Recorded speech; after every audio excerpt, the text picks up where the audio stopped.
Titan Quest II doesn't hold your hand. I learned that the hard way as some of my supposedly epic builds were getting demolished by basic bandits. Hey folks, I'm Ash, and today I'll be sharing 9 things I wish I knew from the start, so you can skip the whole trial and error phase entirely. So, get ready to slap some fishmen and let's dive in. Choosing what class to play in an ARPG can be scary, especially when that choice is permanent, and Titan Quest II makes you pick 2 very early on. But don't worry, I have tested all of them and I can confidently say that there is no wrong choice. So stop overthinking it and just pick whatever sounds cool. That said, if you want a recommendation, Storm and Warfare is newbie friendly and has 2 of my favorite builds in the game. Spin to Win with Sweeping Strike's Whirlwind, where you basically become the Tasmanian Devil, and Ice Shards that let you roleplay Yondu from Guardians of the Galaxy, except instead of 1 homing projectile, you have 20. Both builds are stupid fun and incredibly effective, so really you can't go wrong. While your class selection is permanently locked, your skills and their modifiers are not. You can change them whenever you want, even in the middle of a dungeon. And it's also dirt cheap, so don't be afraid to tweak your build on the fly. This, funnily enough, is actually how I discovered my favorite build. I misclicked. I hated the Chaos modifier on Ice Shards for the longest time because all it did was make me miss. Until I combined it with the homing and orbit modifiers and suddenly I was melting everything in front of me. The game actively wants you to experiment, so my advice here is to listen to it. Any mistake you make is easily erased. Here's something that took me way too long to figure out. Leveling up active skills does not make them hit harder. It simply unlocks more modifier slots. So if you're using a skill purely for its utility, you don't need to waste a lot of points on it. Take for example Blink. If you're using it purely to zip around the battlefield, 3 points is the sweet spot. That gives you 3 modifier slots you can use for very powerful effects like damage reduction, but without actually wasting any points that could have gone towards your main damaging spells. It really is all about being efficient with your points, especially early on. Once your build is established, then you can beef up your side pieces, but until then, stick to the 3-point rule. Potions work very differently than in the original. Instead of having 24, you only get 2 healing potions that recharge by hitting enemies, and only 1 energy potion that recharges over time. First of all, good on Titan Quest II for sobering up. That takes a lot of courage.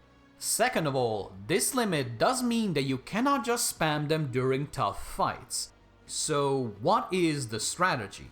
Well, I would recommend you take some damage, heal that up, and then use dodges and the temporary barrier to keep yourself safe while your potions recharge, and then just repeat. It's really all about finding that right balance between offense and defense.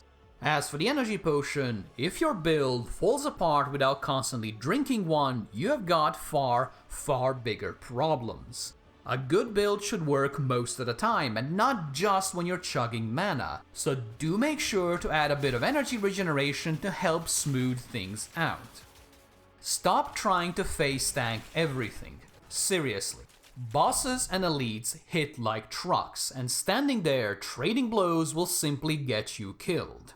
Instead, and I hate to rely on this comparison as it is just so overused, but treat the bosses like they're from Dark Souls. Learn their patterns, dodge their nastiest attacks, and then punish them whenever they leave themselves open. It's all about patience. Yeah, I know, slowing down in an action game feels very wrong. But trust me on this, being methodical actually makes the fights go by much faster. So stay calm, stay collected, and you might not even see what the respawn screen looks like. Putting points into class-based skills like Ice Shards or Cyclone feels amazing, kinda like eating a delicious dessert. But do not skip your vegetables. Dodge and barrier are part of literally every single build, and they are the ones that will save you whenever you mess up. So do make sure to put at least a couple of points into each. For dodge, I am a big fan of extra range and teleportation, partly to help with boss fights and partly because zooming around is a lot of fun. For barrier, grab the ailment cleanse modifier that dispels debuffs. Trust me on this, you'll be grateful once some spider tries to melt off your face with its poison, and that happens a lot more than you might think. So while flashy spells are great, the humble defense abilities are what will keep you alive long enough to actually use them. Titan Quest II's map is entirely handcrafted, which means exploration actually pays off. If you simply rush the main quest, you'll miss out on some genuinely cool locations and a lot of loot. Most secrets will reward you with quality gear, but the best ones will give you permanent buffs in exchange for solving simple puzzles. Nobody will tell you where these places are or even if they exist. You'll have to find them yourself, and that right there is one of my favorite things about the game. So, slow down, enjoy the pretty scenery, and if something looks off, go and investigate. Chances are you will not be disappointed. Do you want more of a challenge, or just need something to do after finishing all of the current content? Head to the shrine in Prygos Village, if that's how it's even pronounced.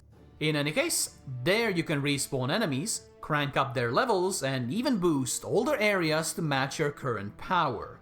Yeah, it's gonna cost a bunch of gold, especially on the higher levels, but as long as you're not skipping loot, you'll find plenty of money along the way. Also, don't be scared of higher level enemies. Yeah, they do hit harder and have more health, but they also drop much better loot. It's kinda like the game is trying to actively bribe you into getting good. So after a brief adjustment period, you'll be back to steamrolling through everything. Well, until you get cocky and bump up the difficulty again. And I'm telling you, you will do that because it is a lot of fun. If you need better gear for your next build experiment or simply want to power yourself up, what do? The answer is very simple: boss farming. Serious bosses like Pan drop ridiculous amount of loot with pretty decent chances for epic items. Farm them a couple of times and you'll be drowning in high tier loot. And if you're feeling really confident, you can also bump their difficulty first for even better drops. Plus, all of that extra loot sells for good money if you somehow manage to go broke. So when in doubt, go shake down your local god for loose change. You might be surprised by how much they're packing. And there you have it, 9 tips that should make your first trip to Titan Quest II much smoother. If you have any questions about the guide or Titan Quest II in general, drop it in the comments. I'll do my best to help out. Thanks for watching, and if you want more stuff like this, make sure to like the video, subscribe, ring the stupid bell, pet your favorite ice shard, and do whatever other nonsense you gotta do these days. Thank you for sticking to the very end, and I hope you have a lovely day. Bye bye!